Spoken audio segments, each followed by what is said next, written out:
I didn't finish reading the eulogy. Let me continue. Pardon me for that. Leonard's passion for radio goes back to when he was a child. He loved listening to what was the African Broadcasting Service thanks to his father's radio. He used to improvise with soda bottles and exercise books, turning them into microphones and conjuring up his own version of reading the news.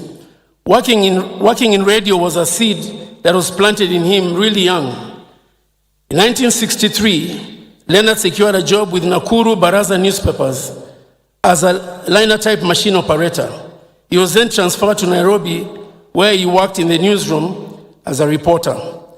He loved sending salams and loved hearing his name on radio. His passion for radio was very strong that he approached presenters that he admired and listened to and sold his idea. Salam za Vijana, this one-hour show was an idea he birthed himself and was very popular with the audience.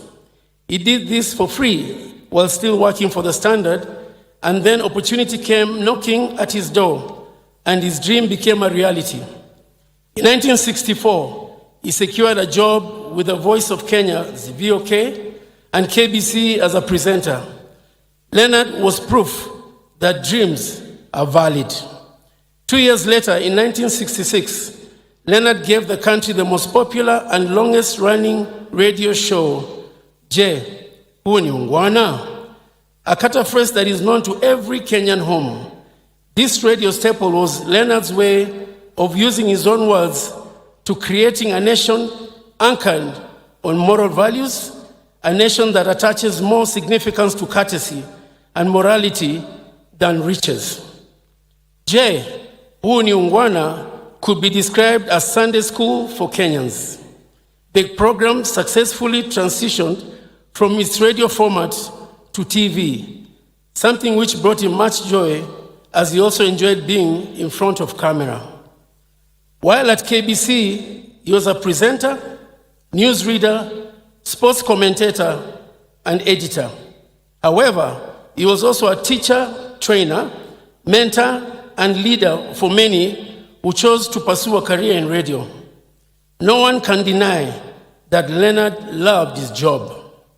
He was mtangazaji nambari moja, and he became a trusted voice in every home. A milestone in his career that is remembered annually was when he announced the failed coup of 1982.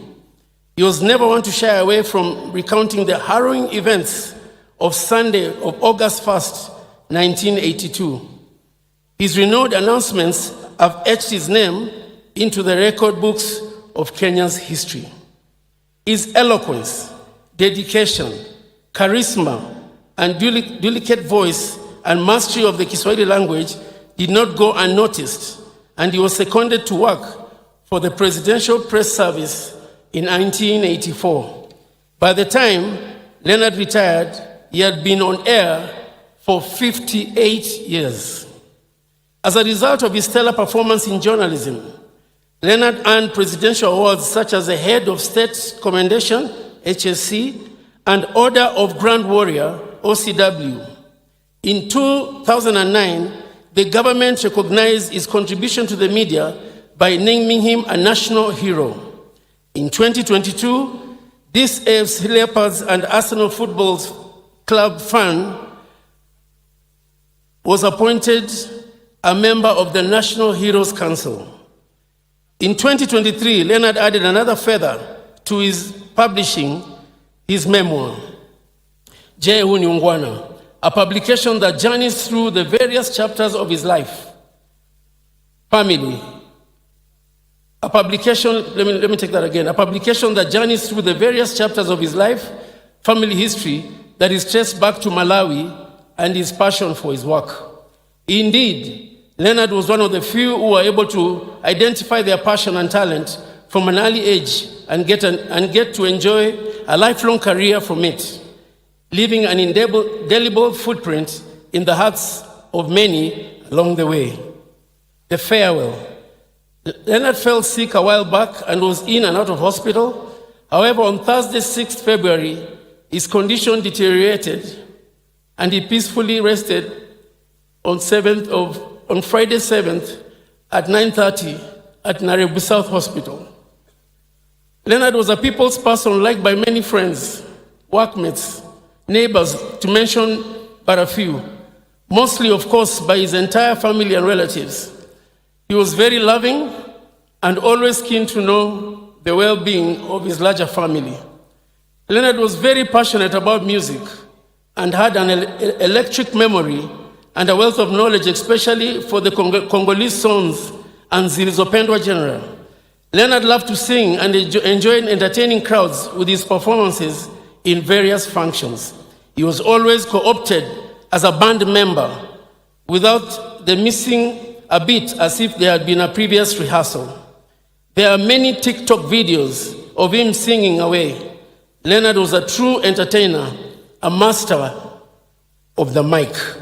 He wasn't just a son to his parents, a brother to his siblings, a husband to his wife, a shemeji to his in-laws, a father to his 3 kids, an uncle or babu. Leonard was a very welcome guest in many homes, someone who numerous Kenyans called a friend.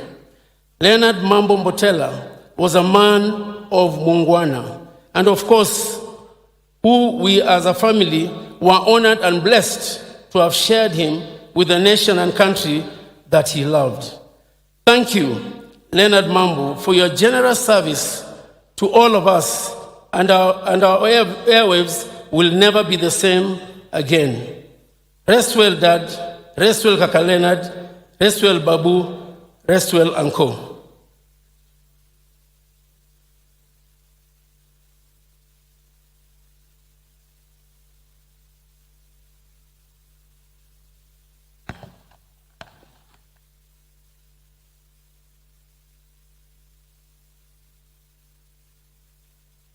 I think I'm going to reread the tribute of